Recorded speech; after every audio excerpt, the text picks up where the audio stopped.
Good morning, friends. This is Dr. Rajendra Shevde. Once again, I welcome all my dear students to next lecture of morphology of flowers. We are going to study for this lecture about androecium. Androecium, in the last lectures, you must have studied or learnt what is exactly androecium. Androecium is nothing but the male gametophyte in angiospermic plants. Here some of the pictures which shows you the exact structure, how it looks of various plants. So let's see what is androecium. Definition.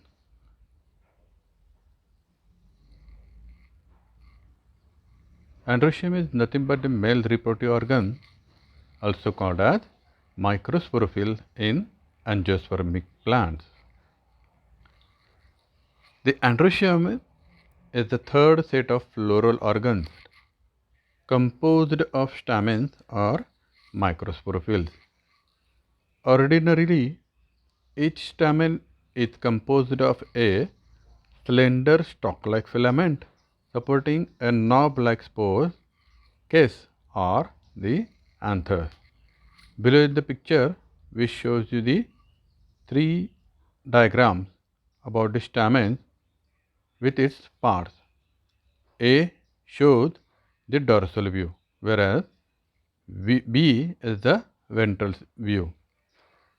And the last C shows you the enlarged portion showing LS of anther, lobes or LS of anthers. So, androecium is nothing but the male reproductive organ.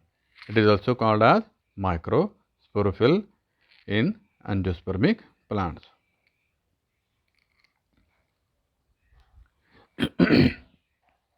Each anther consists of two lobes, that is anther lobes connected by a connective, which can be clearly seen in the dorsal side as an extension of the filament. Each anther lobe again has two pollen sacs or pollen chambers placed longitudinally. There are longitudinal grooves or sutures along the ventral face of the anther demarcating the pollen chamber. Each pollen chamber represents a microsporangium and contains innumerable microspores or pollens. The same diagram I am showing you, in the diagram C, you can see the pollen chambers. Actually, there are two chambers, but here you can see it shows four chambers. Actually, every lobe is two lobes because of the presence of a tissue between that. Now, two of each lobe is connected to each other. As they are connected to each other, that tissue which is connecting two lobes is called as connective. So, this is about the anthers or the overall structure of anther or androecium.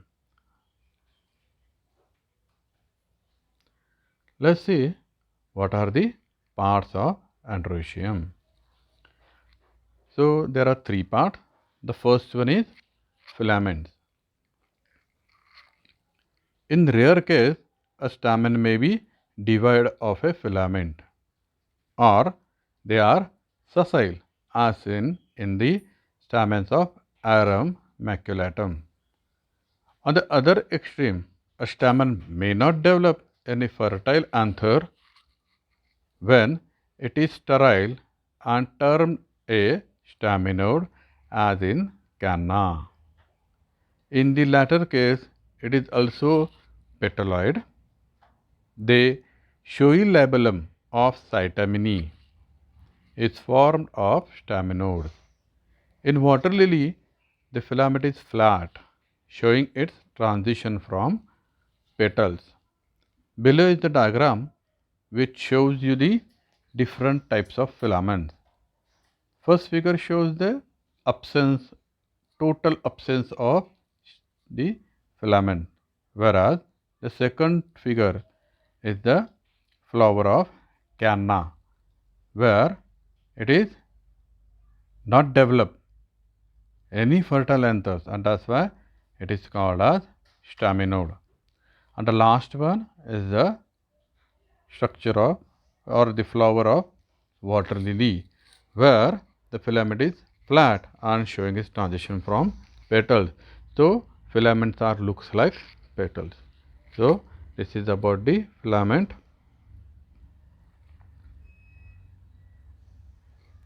The filament may be white or colored like yellow, blue, black, etc. Like petals, while the filament is ordinarily simple in Ricinus communis. Ricinus communis is nothing but castor. It is found to be branched. When filaments are very long, stamens protrude out of the flower and are termed as exserted. On the contrary, when stamens remains within the flower, they are termed as inserted.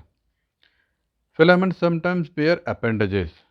Most characteristics of these is the staminal, which is horny in Calotropis. Calotropis, it is also called as rui, and cup shape in Eucharis, Pancratium, and some other flowers of Amaryllidaceae. Pancratium, this is ice cream lily. You must have studied that family in F5. So these are the diagrams where the first one is shows the branch filaments of Calotropis. The second one is branch plant of castor, whereas the second figure is Calotropis and the fourth one is the Pancratium or the other Eucharis. So these are the further modifications of filaments.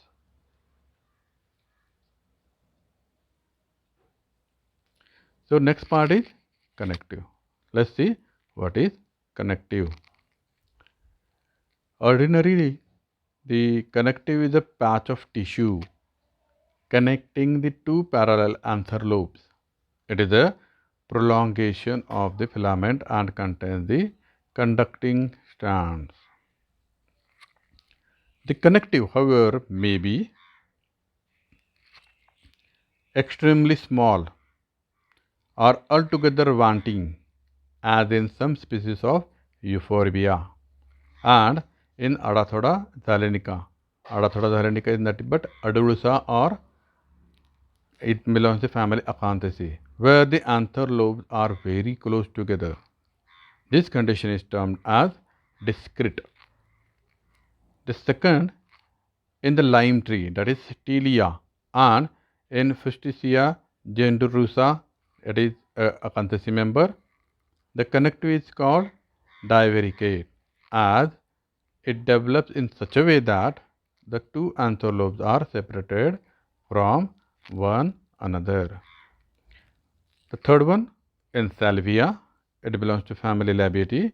A pet layer condition called as destructile is noticed, where the connective is a long stalk-like body placed crosswise on the filament separating the two anther lobes. One anther lobe is fertile while the other is abortive, usually represented merely by deltoid plate. So this is the connective. The connective also may bear appendages when it is called appendiculate.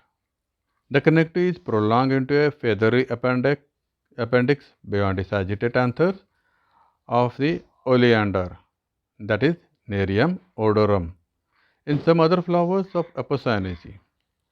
These appendix in Nerium unite to form a staminal corona. Below is the figure which shows the modification of connectives.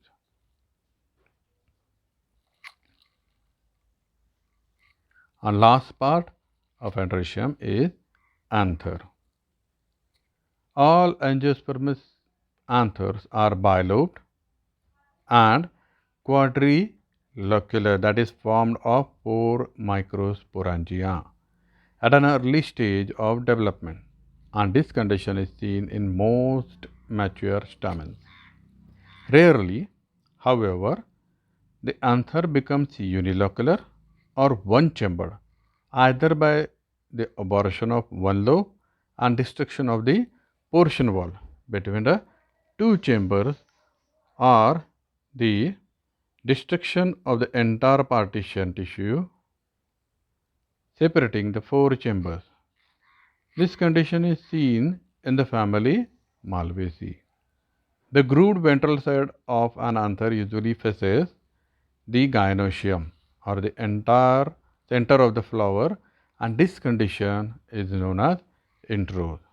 But in few cases, as in Glorioso superba, we commonly call it as Kadalavi, Iris, Colchicum, etc., the anther faces the petal when the condition is called as extrose. So, anthers may be linear, like in Acalypha, rounded, like in Mercurialis,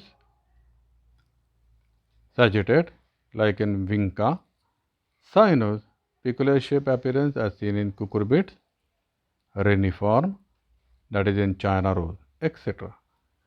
The anther also may be appendiculate, like the connective as may be seen in Erica cinerea or Ericaceae.